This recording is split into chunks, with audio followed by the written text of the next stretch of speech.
Quero convidar você a abrir sua Bíblia lá em Colossenses, capítulo 2, do versículo 8 ao versículo 15.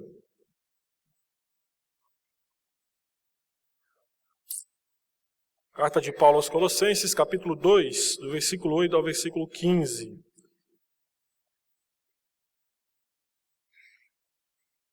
A partir da próxima semana eu volto a pregar a série Eclesiastes e também Marcos. Mas hoje escolhi Colossenses 2, de 8 a 15, para falar sobre a nossa suficiência em Jesus Cristo. Esse é o tema da mensagem dessa noite. A nossa suficiência em Cristo. Você percebeu pela nossa liturgia, os textos que nós lemos apontam para os dois sacramentos, para o batismo e para a Santa Ceia. Santa Ceia que nós teremos logo após a mensagem. E de fato, é importante começar o ano relembrando desses dois sacramentos. E para que eles apontam? Apontam justamente para isso, para a nossa suficiência em Cristo Jesus. Então eu convido você a acompanhar a leitura de Colossenses 2, de 8 a 15, que diz: cuidado que ninguém vos venha a enredar com a sua filosofia e vãs sutilezas, conforme a tradição dos homens, conforme os rudimentos do mundo, e não segundo Cristo. Porquanto nele habita corporalmente toda a plenitude da divindade. Também nele estáis aperfeiçoados. Ele é o cabeça de todo principado e potestade. Nele também fostes circuncidados, não por intermédio de mãos, mas no despojamento do corpo da carne, que é a circuncisão de Cristo, tendo sido sepultados juntamente com ele no batismo, no qual igualmente fostes ressuscitados mediante a fé no poder de Deus, que o ressuscitou dentre os mortos. E a vós outros, que estáveis mortos pelas vossas transgressões e pela incircuncisão da vossa carne, vos deu vida juntamente com ele, perdoando todos os nossos delitos, tendo cancelado o escrito de dívida que era contra nós e que constava de ordenanças, o qual nos era prejudicial, removeu inteiramente, encravando-o na cruz, e despojando os principados e as potestades, publicamente os expôs ao desprezo, triunfando deles na cruz. Acho que uns 3, 4 meses atrás, eu li uma história bastante interessante de um magnata americano chamado William Randolph Hearst. Esse homem ele ficou muito conhecido porque investiu grande parte da sua fortuna em colecionar grandes obras de artes. E um certo dia, esse colecionador de artes, ávido por elas, leu em um noticiário que algumas obras de artes famosas e valiosas estavam desaparecidas. E esse homem, então, na sua loucura em aumentar a sua coleção, resolveu chamar o seu agente e disse: olha, vai para o exterior, para a Europa, e procure de qualquer jeito estas obras. E assim que você encontrar, não importa o valor, eu quero que você as compre. Alguns meses se passaram e aquele agente então voltou e trouxe o seguinte relatório para Rush: olha, aqueles itens que você gostaria que fossem encontrados, que estavam desaparecidos, eu os achei. E aí Rush, então, empolgado, disse: mas onde eles estão? Você os comprou? E ele disse: olha, não há necessidade, porque esses itens perdidos, eles já fazem parte da sua coleção, que há muito tempo você já os adquiriu. Por que conto essa história para você? Porque essa história, para mim, ela é análoga ao alarmante número de cristãos hoje que estão numa busca desesperada por recursos espirituais que eles já possuem. Eles praticam uma busca fútil por algo mais. Eles precisam de algo mais daquilo que eles já possuem, que é justamente a pessoa de Jesus Cristo. E nessa busca por algo mais além de Cristo, procuram novas experiências de êxtases, visões místicas, sinais, maravilhas, níveis espirituais mais elevados e profundos.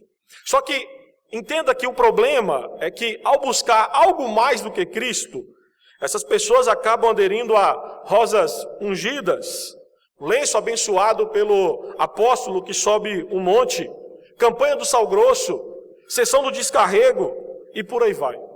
Todavia, as Escrituras afirmam categoricamente que ter Jesus Cristo é ter todo o recurso espiritual que nós precisamos. Tudo o que um cristão precisa para a sua existência e subsistência espiritual se encontra na pessoa de Jesus Cristo.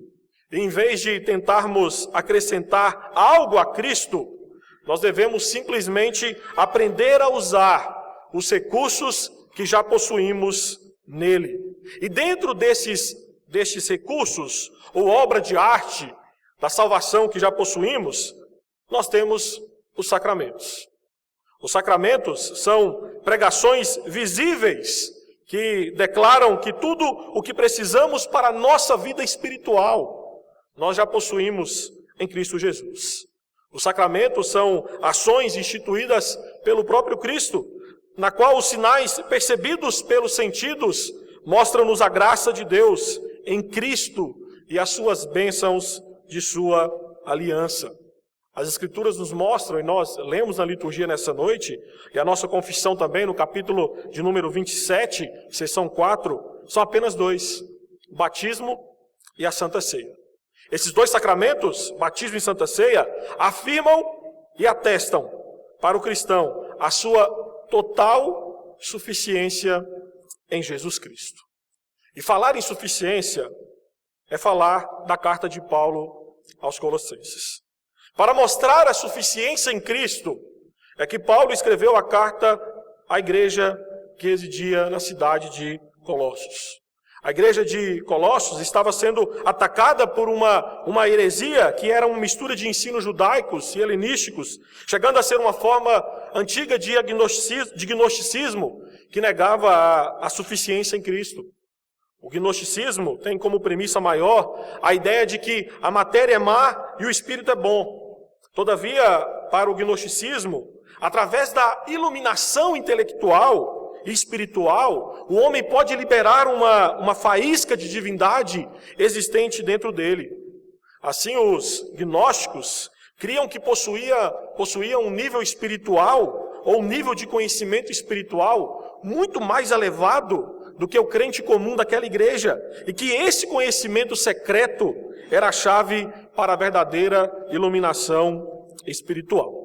A heresia gnóstica levou muitos na igreja de Colossos a buscarem um conhecimento oculto, além daquilo que Deus já havia revelado em sua palavra, e principalmente através da pessoa de Jesus Cristo. Os hereges, aqui em Colossenses, alegavam que Cristo sozinho não poderia levar ninguém ao crescimento espiritual. Por isso eles defendiam uma variedade de aditivos espirituais, incluindo aqui no caso a filosofia. Nos versículos 8 e 10 que nós lemos, o apóstolo deixa bem claro que aquela heresia estava sequestrando, e aqui a expressão que ele usa no versículo 8 é enredar os colossenses para longe da verdade, levando-os à escravidão do erro.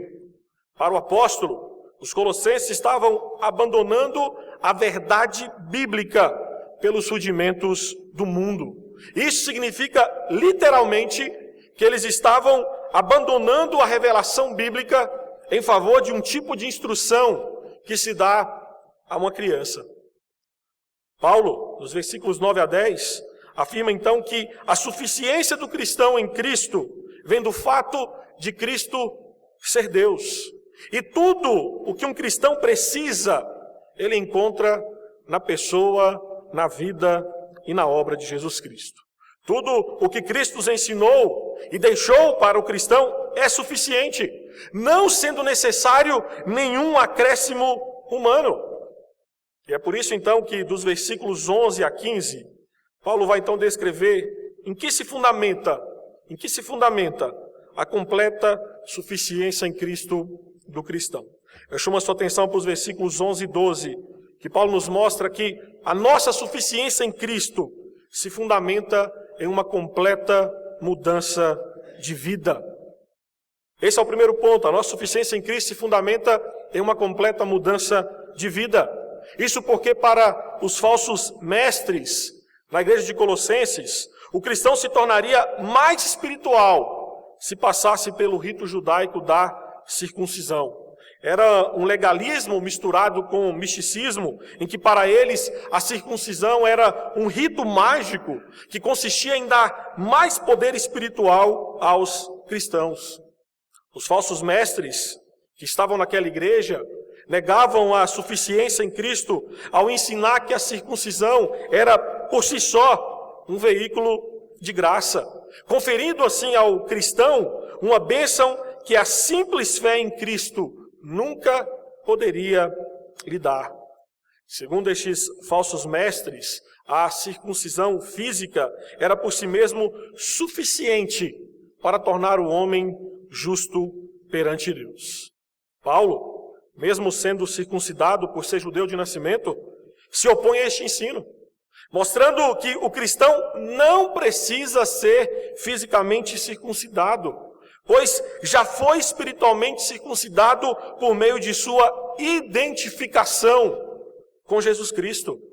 Esta circuncisão espiritual, segundo Paulo, excede e muito o rito que está sendo recomendado pelos mestres do erro, pois ela não é feita por mãos humanas, mas é obra do Espírito Santo.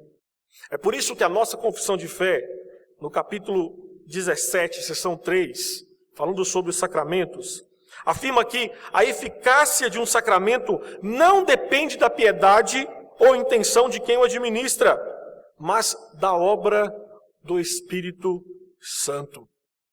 Esta circuncisão é a maneira de Paulo relembrar a iniciação do cristão à sua nova vida em Cristo. A nova vida em Cristo começa, segundo Paulo, no versículo 11, com o despojamento do corpo da carne. E aqui Paulo sugere a ideia de um rompimento total com a sua vida passada. A ideia expressa por Paulo aqui é o de tirar uma roupa suja, apontando para um novo modo de viver do cristão. E o interessante é que esta expressão, despojamento do corpo da carne, é uma alusão a uma ação batismal, em que o novo convertido despia-se das suas roupas para o batismo e vestia-se de roupas novas, depois de passar pelo rito do batismo. E de fato, segundo Paulo, ao ser batizado, o cristão dá uma demonstração visível desta circuncisão espiritual, este despojamento do corpo da carne. De forma bem clara, Paulo aqui conecta a sombra à sua realidade, isto é, a circuncisão no Antigo Testamento era a sombra que agora no Novo Testamento, em Cristo Jesus, foi substituída pela realidade, ou seja, o batismo em o nome de Jesus Cristo. Na argumentação de Paulo, o batismo tomou o lugar da circuncisão. E o que é dito em referência à circuncisão como um selo e sinal é válido agora também no que diz respeito ao batismo. A circuncisão era uma marca, um sinal, um selo que atestava que o povo de Israel era propriedade exclusiva de Deus. A circuncisão era um sinal de consagração.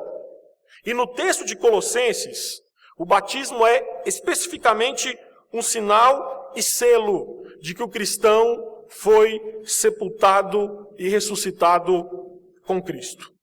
Consequentemente, é um sinal e selo da união do cristão com Cristo, da sua entrada no pacto com Cristo, da sua incorporação no corpo de Cristo, ou seja, da sua entrada na igreja do Senhor.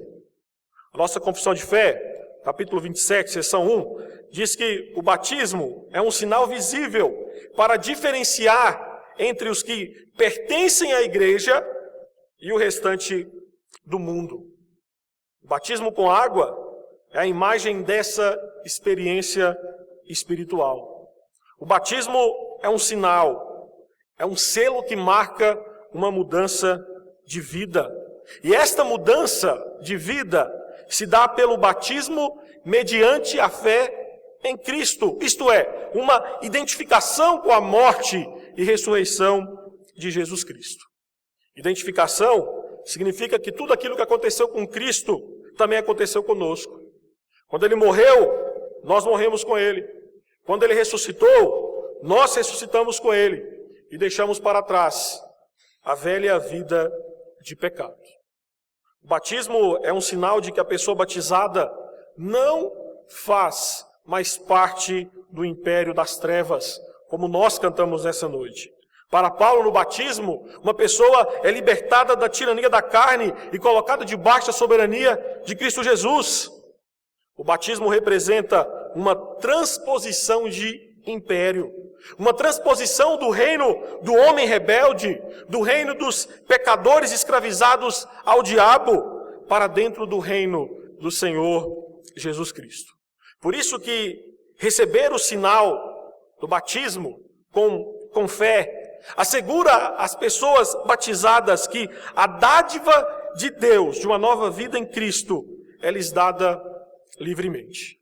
Ao mesmo tempo, elas se comprometem a viver de uma nova maneira como discípulos totalmente leais e devotados a Cristo Jesus.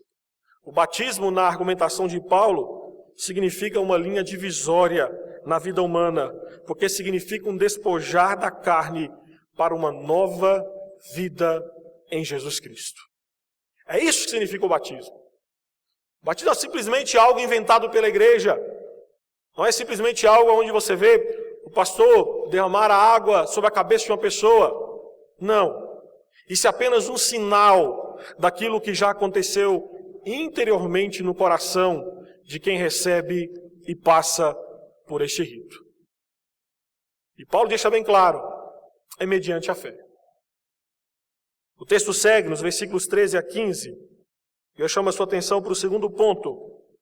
Nossa suficiência em Cristo se fundamenta em uma completa salvação, nos versículos 13 a versículo 15.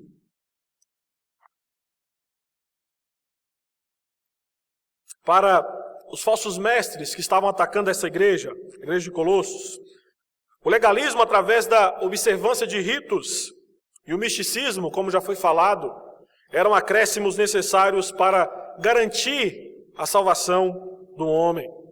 Paulo, respondendo a isso, nos versículos 13 a 15, descreve que o cristão passou da morte espiritual para a vida espiritual através do perdão gracioso de Deus. O apóstolo destaca que a salvação é obra exclusiva de Deus, diferente dos ensinos dos falsos mestres, que ensinavam que a salvação era baseada em obras. Paulo, então, no versículo 13, atesta que para mortos há somente uma ajuda real, ressurreição, e que ela aconteceu na pessoa de Jesus Cristo. Isso é, o mesmo Deus que levantou Cristo dos mortos também deu vida aos cristãos. A intenção de Paulo é mostrar que Cristo fez pelo homem tudo o que se podia e era necessário que se fizesse para a sua salvação, excluindo assim a necessidade de outros intermediários ou até mesmo aditivos ou acréscimos humanos. De acordo com Paulo, a salvação completa dada por Deus, por intermédio de Jesus Cristo, é Deus dando vida a pecadores mortos ao perdoar os seus pecados. No versículo 14, Paulo traça um quadro vívido desse perdão, dizendo que Cristo, tendo cancelado o escrito de dívida que era contra nós e que constava de ordenanças, o qual nos era prejudicial, removeu inteiramente, encravando-o na cruz. Nós temos que entender que, neste ponto, Paulo fala da dívida que tínhamos diante de Deus por não conseguir cumprir a lei de Deus de forma completa. A lei de Deus, de certa maneira, era um adversário, um acusador dos transgressores, pois o não cumprimento total dela tornava o homem um maldito diante de Deus. E o interessante é que essa expressão usada por Paulo, escrito de dívida, lá no grego, literalmente significa uma nota assinada à mão por um devedor que reconhece a sua dívida. Hoje seria, não sei se você que é mais novo vai saber o que é, mas seria mais ou menos uma nota promissória. uma nota promissória. O problema é que, sem Cristo, diante de Deus, a nossa dívida, ela só aumenta, espiritualmente falando. O homem sem Cristo age como um endividado que tenta se livrar das dívidas, assinando novas notas promissórias, cada vez piores. Todavia, tanto no passado como hoje, uma nota promissória, que é um valor que você pega emprestado e aí, naquela nota tem o valor e tem a sua assinatura. Uma nota promissória jamais pode ser arbitrariamente rasgada pelo devedor. Quando você pega um dinheiro emprestado no banco, por exemplo, um empréstimo, você não chega lá simplesmente e fala, olha, eu devo 50 mil reais, só que eu vou rasgar essa dívida, eu não vou pagar mais. Você pode até fazer, mas você sabe quais serão as consequências. O fato é que nós não podemos simplesmente dizer para o nosso devedor, dizer para aquele que nos emprestou o dinheiro, olha, eu não vou pagar, eu não devo mais. No que diz respeito, queridos, a questão espiritual é ainda pior. É ainda pior porque todo devedor real, ele é refém da sua dívida. E no que diz respeito à nossa vida espiritual pecaminosa, nós somos, sem Cristo, refém das nossas dívidas espirituais. Por isso que sem uma intervenção em sua vida, o homem continua contraindo dívidas e mais dívidas. Sem uma intervenção divina, o homem jamais poderá pagar o escrito de dívida que ele tem diante de Deus. E aí, para nossa alegria, como diz uma canção bastante antiga, foi que Deus interveio. Ele não considerou nosso escrito de dívida uma ninharia, pelo contrário, em Cristo, na sua morte, na sua crucificação, as nossas dívidas foram pagas. Aquilo que nós não podíamos cumprir no que diz respeito à lei de Deus, aquilo que nós estávamos em dívida, Paulo está dizendo que lá na cruz de Cristo foram pagas. As dívidas que tínhamos no que diz respeito ao não cumprimento da lei de Deus foram pagas em Cristo Jesus. Lá naquela cruz, em Cristo, a nossa acusação foi executada.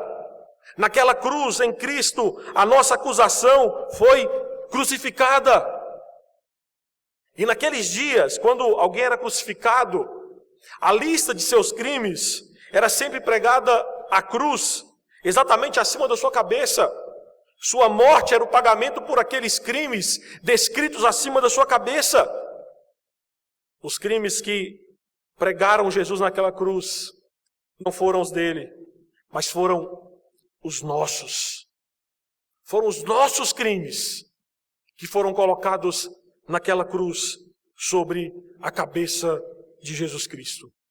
Por haver ele tomado sobre si a nossa pena, Deus apagou o escrito de dívida que era contra nós.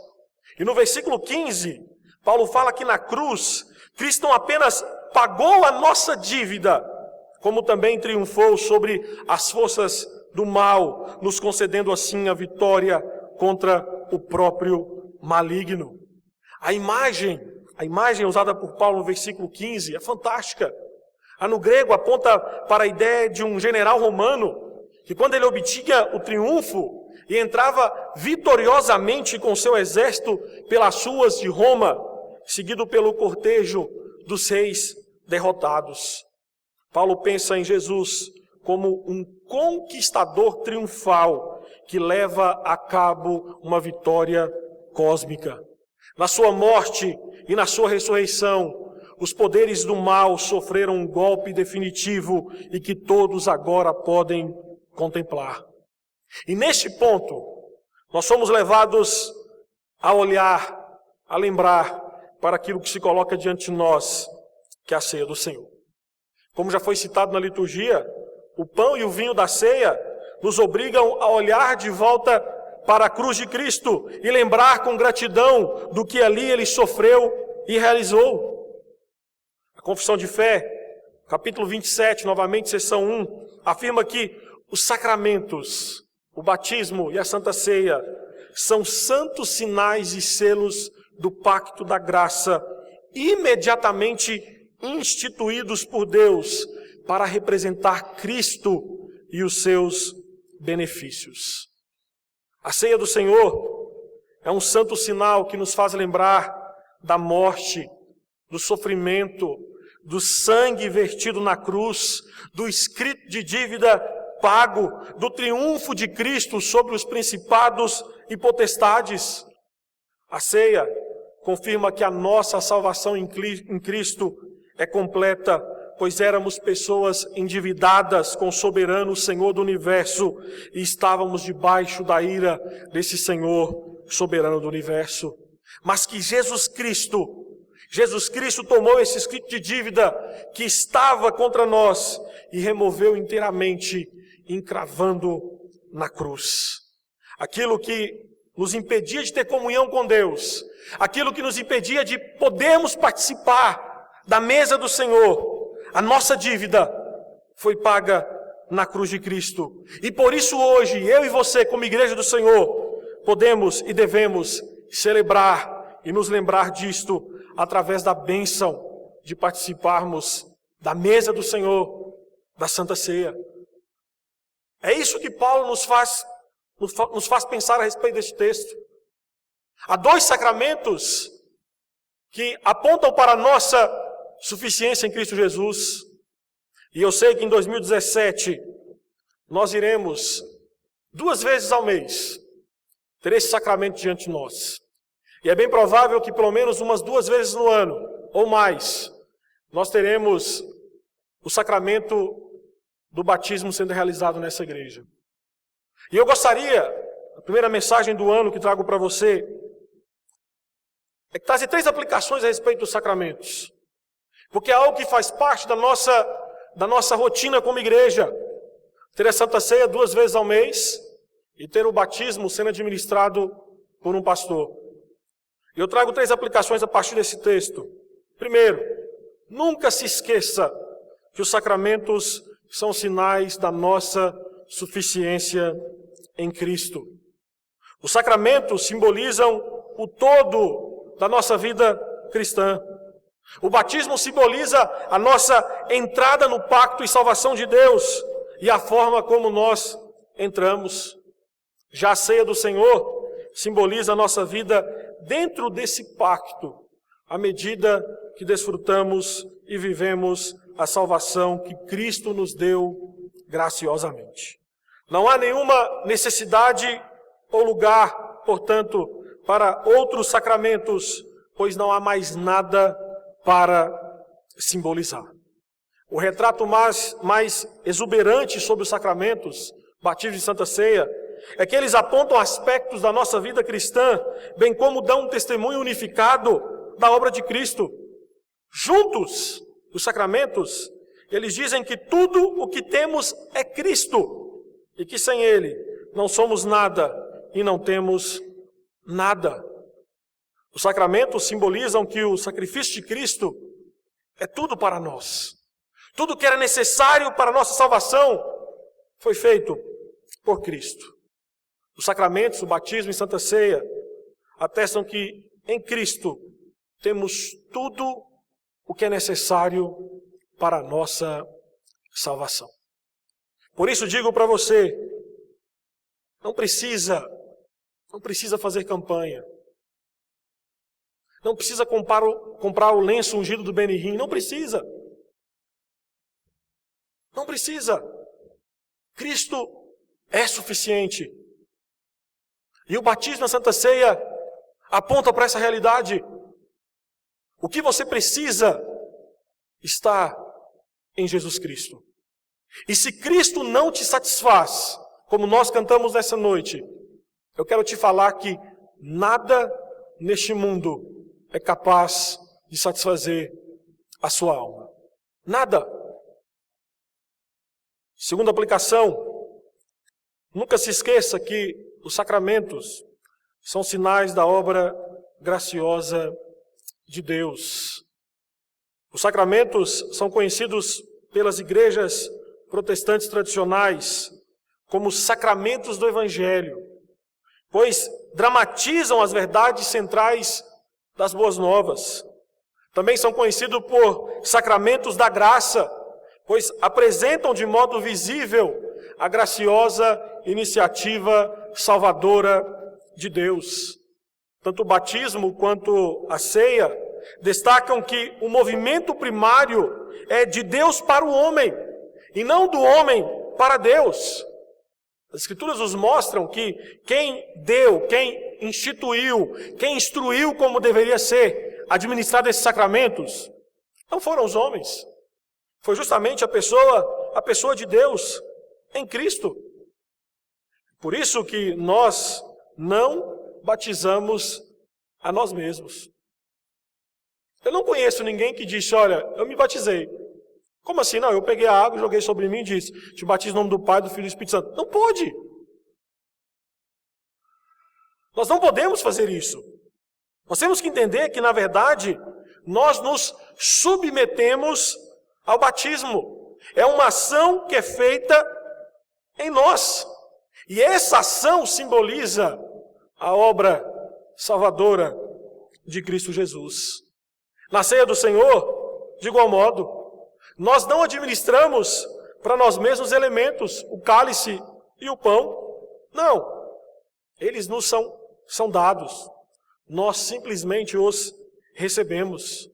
Assim, tanto no batismo quanto na Santa Ceia, somos mais ou menos passivos. Nós somos recipientes e não doadores. Nós somos beneficiários e não benfeitores. Por isso que todas as vezes que você presenciar o sacramento do batismo ou participar da Santa Ceia, lembre-se que são sinais da obra graciosa e salvadora de Deus em seu favor. E a última aplicação que trago para nós essa noite, a partir desse texto, de Colossenses 2, de 8 a 15. Nunca se esqueça que os sacramentos são sinais da nossa fidelidade a Cristo. Os sacramentos nos marcam como propriedade divina e nos obrigam ao cumprimento de nosso dever. Por isso que os sacramentos nos levam a pensar em serviço, servir a Deus, servir a Cristo, servir a sua igreja, servir uns aos outros. Os sacramentos também são emblemas da nossa pública profissão de fé. É através deles que testificamos ao mundo que cremos na obra salvadora de Cristo Jesus. É através dos sacramentos que proclamamos ao mundo a nossa suficiência em Cristo Jesus. Os sacramentos também são emblemas que distinguem visivelmente o corpo dos que professam a Cristo daqueles que não professam. Essa mesa que está diante de nós é somente para aqueles que já passaram pelo batismo e pública profissão de fé. O rito de entrada, aquilo que dá acesso a participar dessa mesa, é de fato você reconhecer-se como pecador e você confessar publicamente a sua fé em Jesus Cristo através do batismo e pública profissão de fé. Sacramentos são mais do que ritos. São marcas que revelam ao mundo quem de fato faz parte do povo de Deus. E é por isso que essa mesa, dela só pode participar aqueles que já passaram pelo batismo, aqueles que já têm a circuncisão espiritual no seu coração feita pela obra salvadora de Cristo Jesus. Os sacramentos são demonstrações visíveis da nossa fidelidade, compromisso, amor e zelo por Cristo e pela sua obra. E é por isso que neste primeiro domingo de 2017, nós iremos começar o ano participando da ceia do Senhor. Nós iremos começar o ano de forma visível, dizendo ao mundo que a nossa suficiência está em Cristo Jesus.